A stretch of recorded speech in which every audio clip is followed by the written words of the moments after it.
old model was, I'm going to buy a bunch of clinics, I'm going to cut some costs, I'm going to be really levered, and then I'm going to go around and flip it, and I'm going to make a profit. The business has changed, and you can't do that anymore. You really got to go into an acquisition and have a clear value creation plan. How am I going to create value with this acquisition? It's not about just bundling up a bunch of clinics anymore and flipping it to the next guy. So as operators, we got to get smarter, we got to get leaner, we got to get more sophisticated, and we got to be more careful. Private equity is not buying your practice today, they're buying it in 5 years. They want to create value, just like when you buy a stock, you want it to go up in value. Welcome back to the Dental Truth Podcast. I'm very excited about what we're going to do today. Our format's going to be a little bit different than normal, but the one thing that will be the same is that Dallin is here with his Ask Dallin segment. Dallin, you want to take it away? Yes, I will. So the question that we got from our listener today is one that we get asked frequently, which is, what factors should I consider when choosing a practice management software? It's a great question. Like I said, it's really common. There's a couple of different factors you need to think about. Some of the biggest ones are, number one, if you are really serious about running your group, what practice management software is going to let you standardize across all locations? Because some of them are better than others. I'll put this out there. Typically, cloud-based practice management softwares standardize a little bit better than local ones. Cloud-based practice management softwares can also be really helpful for remote access. There's less IT infrastructure and overhead. One of the downsides to a cloud-based practice management software is you have less direct control over your own data. Now, many of the most prominent cloud PMS providers will give you access to your data. Usually there's a certain fee that's associated with it, just covering their infrastructure costs, but it's never anything crazy. So I'd say, at least from our perspective, those are the most important factors to consider, are what practice management software will allow me to standardize and scale, and what's going to give me access to my data in the level that I need. Obviously, lots of things to consider. User friendliness, does it have all the features that you want? Tons of different things to think about there. But the two biggest ones that we see people struggle with are access to data and scalability. And that's it for our Ask Dallin segment today. Back to you, Ken. All right. Thanks, Dallin. That was amazing. We are really, really lucky today to have a guest with us that I'm going to introduce in just a moment, because I'm going to walk you through the difference in format that we're doing today. Many of you know that my daughter and I have been working on writing a second book together. And this second book is going to be all about private equity. And then just at the right time, the universe provided to me a connection to Mark. And he's been in dental a long time, and he has decent amount of experience with private equity. And so what we thought we would do with today's episode, just because we're starting to warm up toward the book, it's going to be several more months before it launches, but we want to start our listeners getting some access to content around private equity and really what a lot of the content is going to be in the book as well. And so I'm super excited to welcome Mark to the podcast. Mark, if you want to start out, maybe give a brief overview of your experience in dentistry, and then Dallin and I'll just kind of pepper you with some questions, and we'll see where it goes. Yeah, it'd be great. First of all, I want to say thank you, Ken and Dallin, for having me on the show. It's an honor, and I had the pleasure of getting a sneak peek at Ken's book, and it brought up a lot of old feelings for me. You know, when I did my first deal with Specialty One, or Endo One, it was Endo One originally, I was on that side, I was on the seller side, and now I'm more on the buyer side because we're acquiring practices, but it was a really accurate representation of the thoughts and the emotions and feelings that go along with doing a deal. My background really quickly, I'm an endodontist. I graduated from Boston University. I got my endo degree in 2010. Relocated to Houston with my brother Matthew. We started our first practice at the end of 2010. We grew that successively to 4 locations, and we kind of, those were all de novo locations, and we kind of hit a kind of a mental roadblock, I'd say. It's really exhausting, opening de novo locations. There's a lot of work that goes into it. And we started thinking about acquisitions. We started looking at the space, the consolidation patterns. We noticed that, specialty wasn't being represented. It was underrepresented. And, we wanted to do something about that because we didn't want, we wanted to, create a model that was more a B2B model. It was a referral based model, not a general DSO where you're bringing all the specialties in house. And we wanted to preserve endo, and we started Endo One in 2019 with another two of our co-residents from Boston University. So four co-founders and all endodontists. And we started with 8 practices, 4 in the Bay Area and 4 in Texas. Outstanding. Okay, thank you for that background. Super helpful. So the first question I want to start with here to kind of get our listeners, warmed up to everything. Mark, having been an operator that was on both sides to some degree of things that happen with private equity, what would be like the top 1 or 2 things that you feel like the dental industry does not understand about private equity and needs to be and could, I should say, benefit from getting a little bit of education about how this works and why we should or shouldn't be scared of it, why it should or shouldn't be considered bad or good for the industry? So number one, I think there's a lot of fear around private equity and a lot of unknown. And I don't think we should look at it from that perspective, like a black box perspective, because in the end of the day, they're deploying capital into our industry. That's a good thing. Okay. So think about before private equity, what kind of options we had as practitioners when we wanted to leave our practice or sell our practice. We had limited options. Private equity, in a sense, are market makers. They've provided liquidity to doctors and optionality to doctors. So I think doctors should think of it as a positive thing. It's actually a very positive thing because they want to invest in the space because they believe in the space. It's profitable. It's a good business, and it puts us in a good position. And now we have options, like I said, it's optionality. The thing is, we should be educated about private equity and we should understand kind of what their end game is. And in the end of the day, we all have, when I had my practice, my patients were my bosses. Okay. When I partner with private equity, the board is my boss, and private equity has a boss. That's limited partners. Okay. So they got to answer to limited partners and they have to provide a return for those limited partners. So I think if you understand what private equity does is creating a fund, raising money from LPs, they got to provide IRR. And so your business has to be profitable. So everyone needs to win in this game. But if you understand it and you do it right, it's good for everyone. Now, what about there's sometimes a negative stigma around when a transaction happens with private equity that over time, maybe the founder or founders get fired or get kicked out, or perhaps they just sort of get sick of it all and leave. Could you maybe talk about maybe some of the causes of that and how some of those things can be thought about, more in a more healthy way? Well, I think the first thing is you got to partner with the right firm, the right fund. Easier said than done, but you want to look for someone who, and it depends what you want, right? Like if you're a doctor and you just want to exit and you want a liquidity event, and maybe that's what you want. Your career's coming to an end, you're retiring in a few years. So in those situations, I recommend you don't roll any equity or you roll a small amount of equity. But if you are someone who's younger in your career, maybe in the middle of your career, and you want to grow because you want that second bite of the apple, you want another liquidity event, it's all about, finding the right partner and finding someone who wants to grow, not just wants to come in and cut costs. And I think a telling sign of that is the due diligence process. Like when you're doing your due diligence, you can find out a lot about the partner by what questions they're asking. What are they asking from you? Do they have a growth mindset or do they have a cutting cost mindset? And you can see that in the items they're asking for. I think that makes a lot of sense. And just I'm sensitive to this being newer to the world of finance myself. I want to make sure we clarify some of these definitions for people who are listening who may not have as strong of a finance background. So when you talk about roll the equity, you're referring to a doctor who, let's say, owns their practice. So they have 100% equity. They own all of it. And if someone is going to buy their practice, there's kind of 2 main ways to do it. And there's some stuff in between. But your 2 main ways would be, number one, that doctor just receives straight cash for the practice that they own. And the second way would be they roll the equity, or now instead of owning 100% of their one location, they own a smaller percentage of the larger group that bought them out. Exactly. And the easiest, the way I explain this to people, it's pretty simple. Like, let's just say your practice is valued at $2 million and you have the option to sell it all. So you get 2 million at close, or you roll 50%.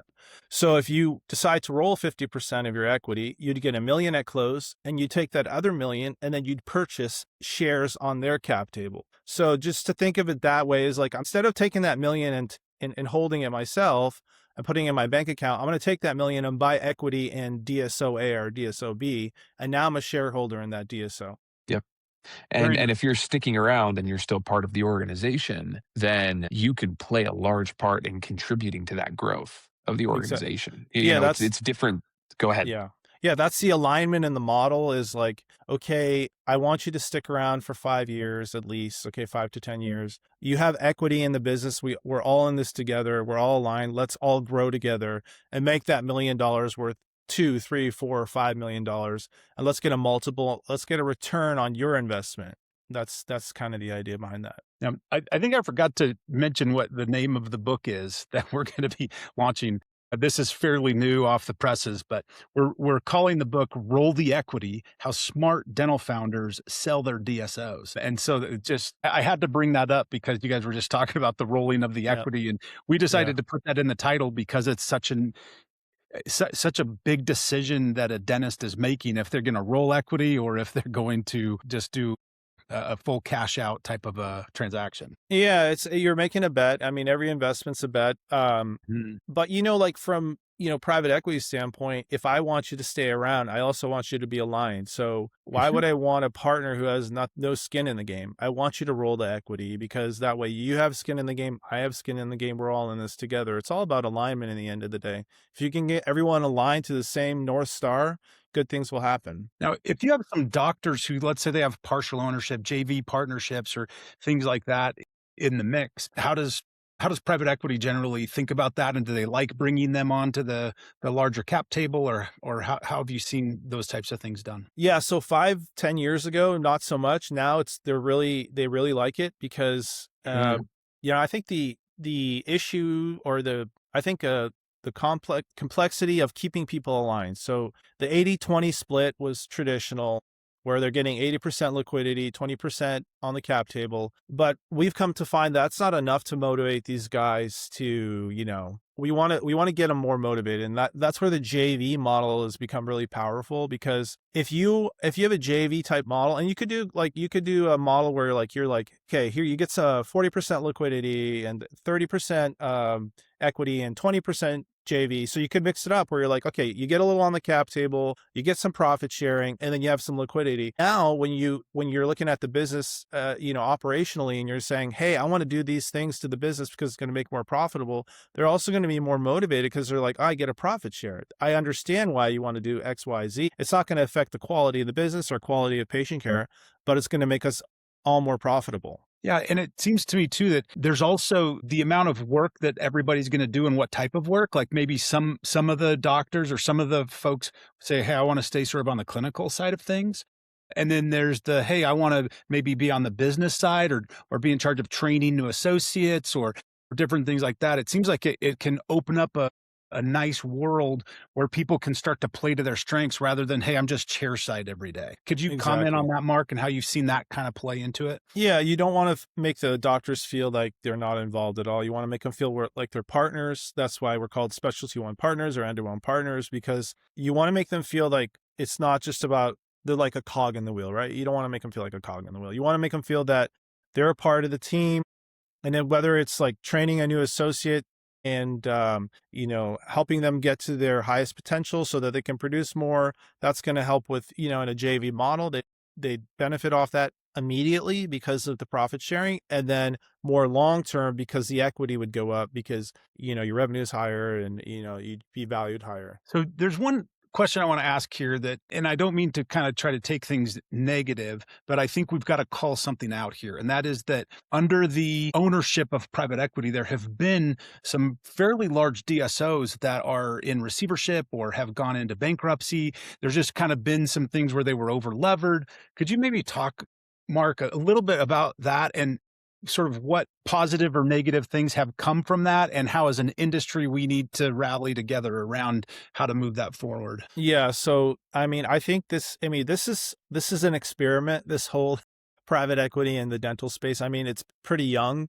and I Yeah. think we're learning. And I think what's happening is we're at an inflection point where we're changing. The old model was I'm going to buy a bunch of clinics, I'm going to cut some costs, I'm going to be really levered, and then I'm going to go around and flip it and I'm going to make a profit. The business has changed and you can't do that anymore. You really got to go into an acquisition and have a clear value creation plan. How am I going to create value with this acquisition? It's not about just bundling up a bunch of clinics anymore and flipping it to the next guy. So as operators, we got to get smarter, we got to get leaner, we got to get more sophisticated, and we got to be more careful. Private equity, they like to follow. So one guy gets in dental, everyone gets in dental. Let's all go to dental. And then they all do it and they're like, oh, it's easy, but it's not easy. You need the operator, you need the dentist, you need that industry knowledge. And with COVID and the prices, like employee costs have gone higher, supply costs have gone higher. We're getting squeezed, but we're going to figure it out. We're smart people. I think technology is the bridge here. Technology is the answer. And, I think dental has a bright future. Outstanding. Yeah, I couldn't agree more, but definitely plenty of hiccups, and there have been, plenty of challenges along the way.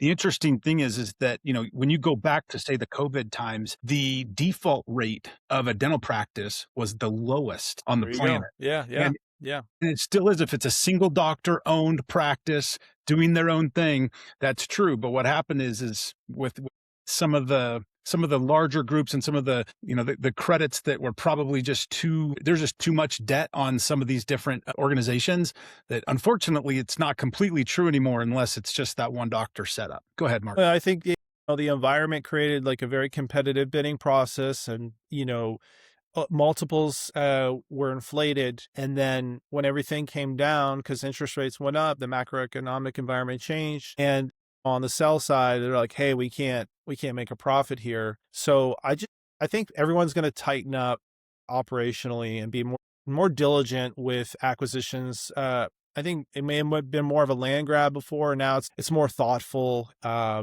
It's was more just saying, careful. It's like more diligent. almost more surgical in its More nature, surgical. where Yeah. we're going to be surgical about what we buy and why we buy it, and we're going to have Yep. a very clear thesis as to how that's going to bring value to the organization. Yeah, and then it goes back to the sellers, like the docs with one or two or three practices or 10 they're looking to be part of a DSO.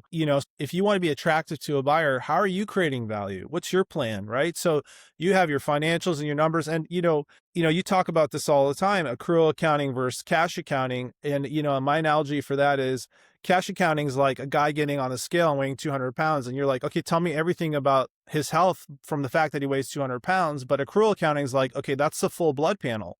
Okay, you got to diagnose the business, right? So I think dentists have to get more sophisticated. They're going to have to tee up their practice. They're going to be like, hey, this is the value you're going to get in 5 years. You remember, private equity is not buying your practice today. They're buying it in 5 years. They want to create value, just like when you buy a stock, you want it to go up in value. Yep. Perfect. That's exactly right. Mm. Well, Mark, this is awesome. We're probably starting to run out of time. Is there anything else that kind of jumps off the page to you around just this concept of dentistry and the merging of private equity and some of those different things? I think one of the things that stands out to me is that's kind of funny is that we all base the value of these practices on EBITDA. But as you know, EBITDA is a non-GAAP term. So it's a subjective number. When you're going to sell your practice, your CFO and your banker are going to fight for that EBITDA. You know about add backs, right? So the buyer's going to come in, oh no, I'm going to deduct this. So they may give you this big shiny number, but then they're going to bait and switch and they're going to try to take everything off your EBITDA. That's why you need a strong CFO. You need a strong banker. They're going to be the one in the trenches for you. They're going to be arguing about that and fighting for that EBITDA. It's a Awesome. subjective number. I mean, think about it. That's crazy that we're valuing these practices on something that's subjective. Yep. I could not agree more. I feel so 100% aligned at this point. I want to just go back and remind everybody, this episode, it's different. And we're doing it different because we're giving you some exposure to what the book that we're writing is going to look like. And we're super grateful that Mark has joined us. A lot of experience being an operator with private equity, being in transactions with private equity. And so it's been really, really enlightening. Mark, do you have maybe one or two, additional thoughts before we start to wrap up?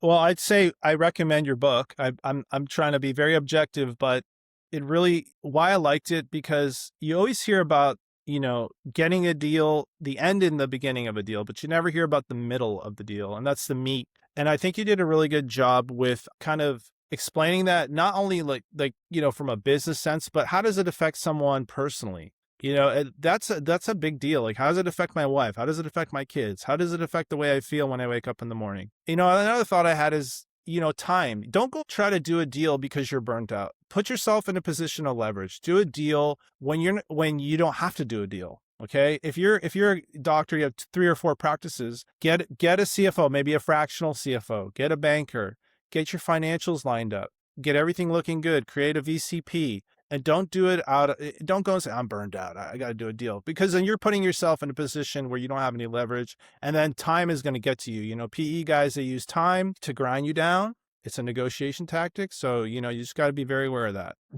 One thing that you kind of surfaced for me there is sometimes I hear DSO owners, and these are ones that just aren't used to selling. They're growing their business. They haven't gone through a transaction yet.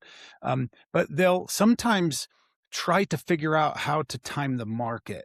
And my general comment when I hear that rhetoric happening is, I say, it shouldn't be about when the best timing is in the market. It should be about when the best timing for you is. Exactly. And you can't ever buy at the bottom and sell at the top. No one can time no one knows the market. So that's the first thing. So like, trying to time the market is not really like the smartest way to do it. I would also say, it's not about, it's harder to sell right now, but if you have a good business, you can sell your business. So like cleaning up your financials, getting a team, showing them that there's a growth opportunity. Maybe you're like, hey, I can add this doctor in the future. I can open a new clinic here. But tell a story to the private equity team. Tell them how you can grow. They want to hear that, because like I said, they're buying the future. Yeah, that's right. All right. Outstanding. Mark, can't thank you enough for taking the time. The book is going to be called Roll the Equity: How Smart Dental Founders Sell Their DSOs. Grateful for Mark having taken a sneak peek here before anything gets released. Yeah, I appreciate it. Yeah, you bet. And we're super excited about moving forward with that. And if anything here was interesting to you or you liked it, just keep paying attention to this podcast, and you'll get all the information about when the book is going to launch and when you can get in line to get a copy of that so you can read it. All right, Dallin, any other closing thoughts or remarks? Nope. Thanks for coming on, Mark. Appreciate you. Yeah, appreciate the time, guys. Thank you so much for having me. All right, thanks so much.